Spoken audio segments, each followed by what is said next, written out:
Assalamualaikum warahmatullahi wabarakatuh.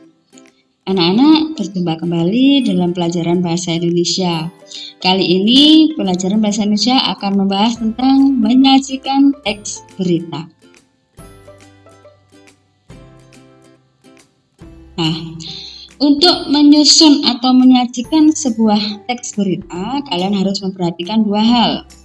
Yang pertama, struktur teks berita. Sudah kalian pelajari di pelajaran sebelumnya bahwa struktur teks berita itu meliputi tiga hal.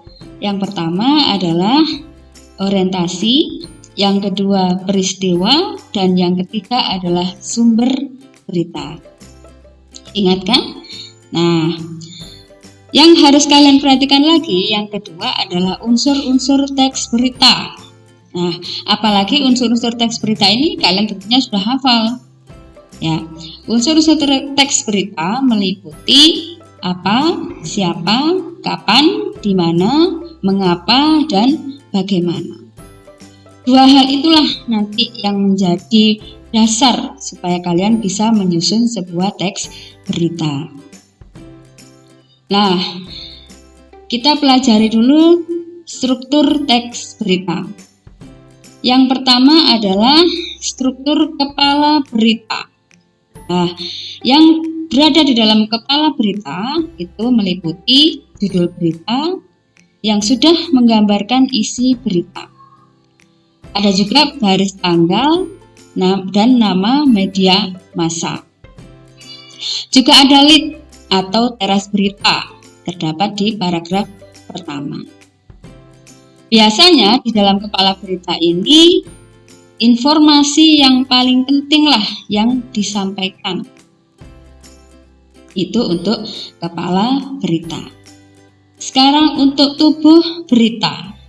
Nah, di tubuh berita itu berisi uraian penjelasan berita mulai dari penjelasan yang penting sampai yang tidak penting. Yang ketiga adalah ekor berita. Di ekor berita, informasi yang disampaikan sudah tidak terlalu penting karena biasanya mengulang berita yang telah disampaikan sebelumnya. Bisa dikatakan ekor berita adalah bagian yang tidak penting atau kurang penting. Tuh, jadi struktur teks beritanya meliputi tiga hal: kepala berita, tubuh berita, dan ekor berita. Selanjutnya,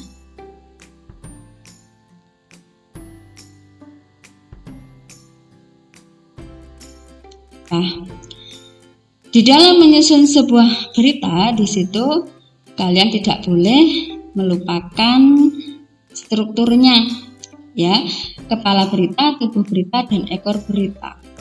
Tiga hal ini bisa digambarkan sebagai sebuah piramida terbalik.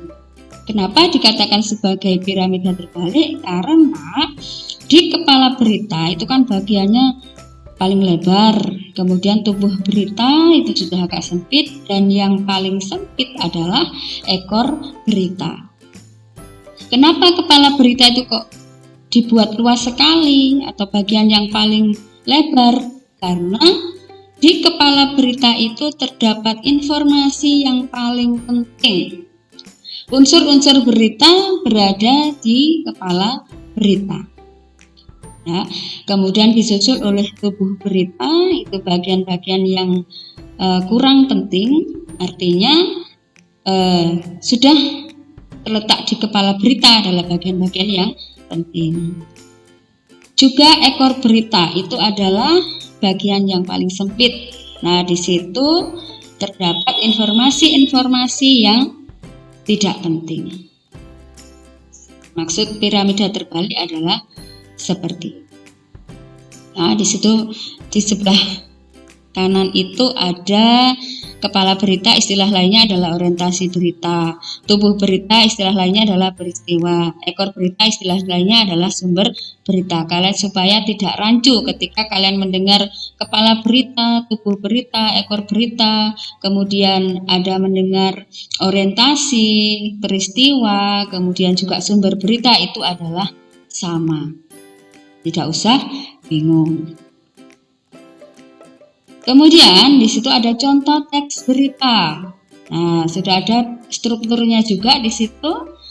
Yang merah itu adalah orientasi atau kepala berita. Yang hijau adalah peristiwa atau tubuh berita, dan yang terakhir adalah sumber berita. Lanjut. Ternyata sudah selesai. Nah, sekarang silakan pelajari kembali untuk mengerjakan tugas selanjutnya.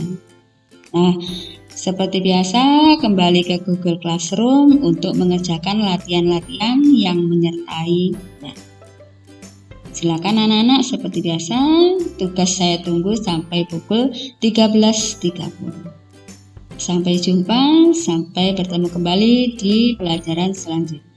Wassalamualaikum warahmatullahi wabarakatuh.